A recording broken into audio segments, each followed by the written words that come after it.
வணக்கம். டாக்டர் நிதின் ஸ்ரீனிவாசன், மதுரை கர்மேம், கோயம்புத்தூர். இன்றைக்கி நம்ம பார்க்க போகிற டாபிக் குளோக்கோமா.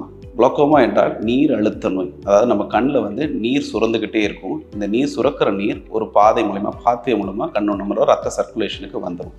இப்போ இந்த பாதையில் ஏதேனும் அடப்பு ஏற்படுதுனாலோ, உங்களுக்கு கண்ணில் நீர் சுரந்துக்கிட்டே இருந்தாலும் கண்ணில் வெளியே வர வாய்ப்பு இல்லாமல் ப்ரெஷர் ஏறிக்கிட்டே போகும். கண்ணோட ப்ரெஷர் ஏறிக்கொண்டே போகும். எப்படி பிளட் ப்ரெஷர் ஏறுற மாதிரி கண்ணு ப்ரெஷர் ஏறிக்கிட்டே இருக்கும்.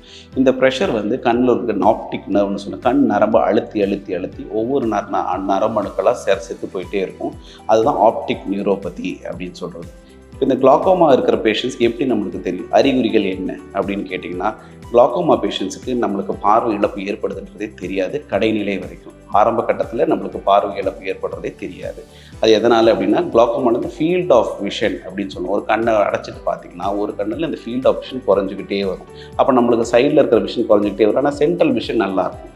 நம்ம நார்மலாக பார்க்குறது இந்த சென்ட்ரல் விஷனை தான் யூஸ் பண்ணுறோம். சைடில் இருக்க விஷன் குறைஞ்சிக்கிட்டே கடைசியில் ஒரு டனல் விஷன் மாதிரி சின்ன ஒரு ஓட்டை வழியாக பார்க்குற மாதிரி இருக்கும். அதுதான் குளோக்கோமோட எண்ட் ஸ்டேஜ் குளோக்கோமா அப்படின்னு சொல்லுவோம். இதனால தான் குளோக்கோமாவை நம்ம சொல்கிறது சைலண்ட் தீஃப் ஆஃப் சைட். அதாவது சைலண்ட்டாக நம்மளுடைய பார்வை இழந்துக்கிட்டே போகுது.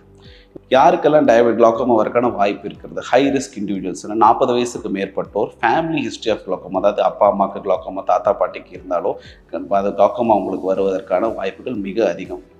அதை தவிர ஸ்டீராய்டு இந்த ட்ராப்ஸு அல்லது ஸ்டீராய்டு பஃப் எடுத்துக்கிறவங்களுக்கு குளோக்கோமா வருவதற்கான சாத்தியக்கூறுகள் அதிகம். இப்போ குளோக்கோமா வந்துச்சுன்னா அதுக்கு என்ன ட்ரீட்மெண்ட்? குளோக்கோமாவுக்கு நம்ம ட்ரீட்மெண்ட் கண் ப்ரெஷரை குறைப்பது. அந்த கண் ப்ரெஷரை குறைப்பதற்கு ஒன்று சொட்டு மருந்து மூலமாக குறைக்கலாம். அது சொட்டு மருந்து போட்டு குறையாத பட்சத்தில், அதாவது மேக்சிமல் மெடிக்கல் தெரப்பின்னு சொல்லுவோம், அது முடியாத பட்சத்தில் அறுவை சிகிச்சை மூலமாக தான் அந்த ப்ரெஷரை குறைக்க இயலும். இப்போ குளோக்கோமா பேஷண்ட்ஸ், எல்லா குளோக்கோமா பேஷண்ட் 3 விதிமுறைகள், 3 ரூல்ஸை ஃபாலோ பண்ணணும். அது ஒன்று கண் சொட்டு மருந்தை கரெக்டாக போடணும்.